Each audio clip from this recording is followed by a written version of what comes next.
Hello everybody, welcome back to my channel. Today we are going to be discussing all of the books that I read during the summer. Do you like it like this or like this? I don't know.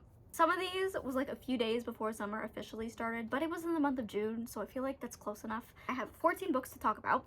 Some of them I probably won't be as in-depth as others because my memory is a little bit foggy on these, just because I feel like it was so long ago that I just don't really remember my full thoughts, but I will let you know the gist of my feelings. So without further ado, let's go. In June, I only read 2 books, but that's fine.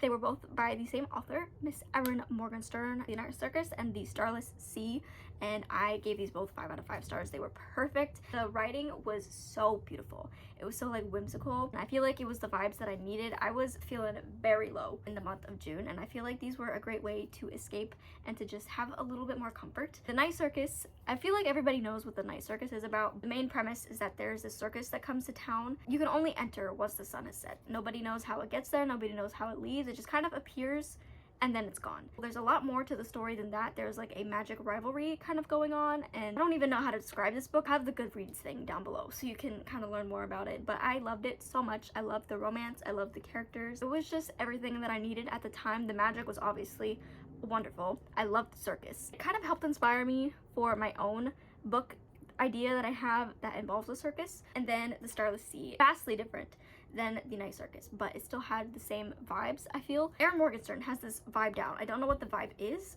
but she's perfected it. I also give this one a 5 out of 5 stars. It was beautiful.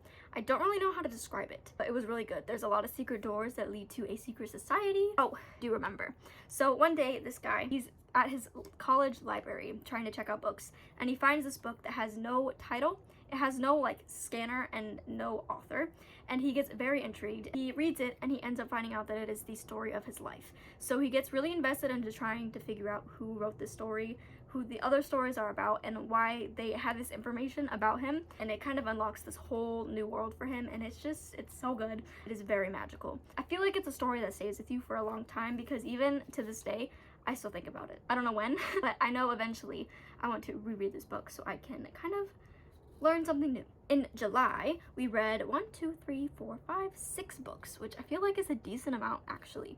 Pretty crazy. But the first book I read was Yellowface by Kuang. I give this a 4 out of 5 stars. I don't really remember too much of what happened in the book, but I enjoyed it and it kind of blew my mind. I really did not like the main character. She was something else. She is like the definition of an unlikable protagonist. I did not like her whatsoever. Her morals are so wrong. Just, yeah, she's not a good person. And it's nothing like I've read before. Then I read The Very Secret Society of Irregular Witches, which was the June Besties in Books book club pick, which is a book club that I co-host with my friend Brittany. This month we are reading Payback as a Witch. So if you guys are interested, book club Twitter is linked in the description, but I gave that a 4.5 out of 5. I had such a good time with that one. I feel like it was a good change of pace from the storytelling of Yellowface, and it was more uplifting and more wholesome. The vibes were amazing. I loved the found family. There was just something to the story that just like warms your heart. I loved the love interest.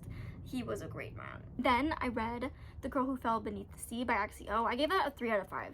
I was kind of disappointed in this one. It felt like very average to me. I didn't love it, but I didn't hate it. There were a few things that I really enjoyed, but for the most part, I found it to be kind of predictable. The vibes, though, were very Studio Ghibli-esque, which was one of the main reasons why I picked it up. I really liked the main character, but I don't really have many thoughts about this book. It just falls like kind of in the middle, you know? The cover is really gorgeous, though. Next, I read Anne of Green Gables, which was the May Besties in Books book club pick. I gave that a 4 out of 5. It took me such a long time to get into this book. I picked it up when I wasn't in the mood for it, and it is a classic, so the writing is very much different than writing style today, and the dialogue I think is what also got me, is because it just kept going. There was like one person talking for like 3 pages, and I was like, okay girly, we get it. It was a lot more telling than showing, and I kind of wish that we got more description, but I really liked Anne. She's a silly girl. There's a lot of things that I relate to her. Her dramatics, very much me. Obviously we're both redheads. I don't know, Anne is just fun. And I liked Gilbert, though he wasn't in this book as much, which is one of my complaints to Brittany, was that I wish Gilbert was in it more, because she always has glowing things to say about Gilbert and Anne, so I wish I got to see them more, but I guess it kind of keeps me interested in continuing on with the series. It was a fun story. I feel like I will continue on with it someday when I'm in the mood for it. Next, I read Immortal Longings by Chloe Gong. In the moment when I was reading this book, I was having a really good time with it, and I flew through it relatively quick. Looking back on it, it was again kind of average, so I gave that a 3 out of 5 stars. I don't really know if I'm going to continue on with the story. The body jumping thing kind of really scared me. There was one quote, I can't remember what it was, but it really threw me off guard, and it kind of freaked me out for the rest of the night. That's something that's triggering to you, like being out of control in your body. I definitely don't recommend you read this book because there's a lot of that happening. I don't know if I got used to it or if I like desensitized myself from it. I don't know if I'm going to continue on with the series, and the way that the book ended, I saw that coming from miles away. I feel like in July, I was just able to guess the ending of books very easily, and a lot of them were just kind of like meh. But this next one though was probably the best book that I read in July, but as well as like the whole year. That was Library Shadows by Rachel Moore. I feel like I've talked about this book a decent amount. I feel like it just deserves to be talked about. It was officially released on September 5th for the world to see, and I hope that everybody reads it, and I hope that everybody loves it because I love it so much. It has a special place in my heart, and I still think about it all the time. The Library of Shadows is about our main character who goes to the same school that her dad went to kind of learn more about him. She ends up finding ghosts. Some crazy things happen. I feel like it's the perfect book for me. It has everything in it that I love. It has everything in it that I adore.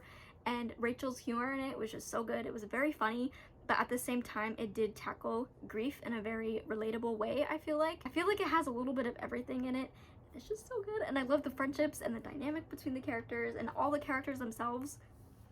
So good. If you haven't read The Library of Shadows yet, I highly recommend it. I gave it a 5 out of 5 stars, and I would give it like a bajillion if I could because it's so perfect. I love it very much. We'll get into what I read in August. I only read 3. I read If You Could See the Sun, and I loved this book. I give it a 5 out of 5, and I definitely want to reread it. From what I remember, it's like an urban fantasy. It takes place at a school. She's always felt invisible for her whole life, but one day she ends up actually getting the power to become invisible. And she ends up using her power to get secrets on people because she needs some money. But she accidentally ends up getting involved in like a really major crime. It's really good. I loved it so much. I didn't know what it was about whatsoever when I started reading it. That's my favorite way to go into books, is to not know anything about them. When I know a lot about a book, I feel like I kind of make up my own story where I get my expectations way too high and I don't enjoy it as much as I thought I would. So I've just been recently going into books knowing the bare minimum. Next, I read Woman Eating. I gave this one a 3. It was about a woman who's a vampire, and she is trying to navigate the world and branch out on her own